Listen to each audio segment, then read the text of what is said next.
హల్లెలూయా. దేవుని వాక్యం ఏం చెప్తుంది? అపహాస్యుల దగ్గర కూర్చోవద్దని చెప్తుంది. పాపుల మార్గంలో నిలవద్దని చెప్తుంది. అక్కడే మనం ఉంటున్నాం, వాళ్ళతోనే సావాసం చేస్తున్నాం. అందుకనే యెషయా గ్రంథం 8వ అధ్యాయం 19వ వచనంలో ఆయన ఒక మాట అన్నాడు.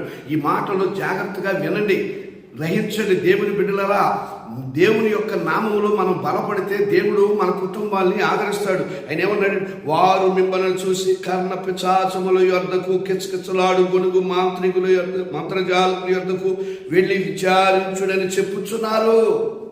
కొంతమంది ఉన్నారు, అమ్మా మీ ఇంట్లో నెమ్మది లేదా, మీ ఇంట్లో సమాధానం లేదమ్మా, అయ్యో ఎన్ని బాధలు పడుతున్నారు, ఇది వరకు ఎలా ఉండేవాళ్ళు, ఇదిగో అక్కడికి వెళ్తాం పదండి, ఇదిగో ఇక్కడ మరి చక్కగా వాళ్ళు ప్రవశిస్తున్నారంట, సో చెప్తున్నారు.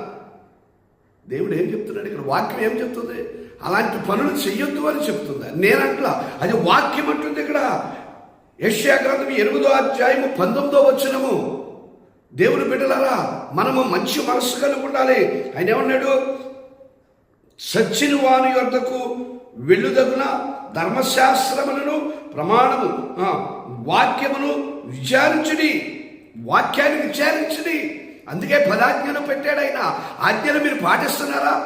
అలాంటివి చేయకూడదండి, అది మంచిది కాదు మనకి. అందుకే మనకి నెమ్మది ఉండలేదు, అందుకే మనకి సమాధానం ఉండలేదు, మన కుటుంబాల్లో మేలు జరగట్లేదు, మన పిల్లలు ప్రయోజకులు అవ్వట్లేదు. ప్రియా దేవుని బిడ్డలా, మంచి మనసు కలిగి ప్రార్థన చేయండి. అలాంటి వాటి దగ్గరికి మీరు వెళ్ళొద్దు, ప్రార్థన చేయండి. దేవుడు మీ కుటుంబాన్ని దీవించునుగాక.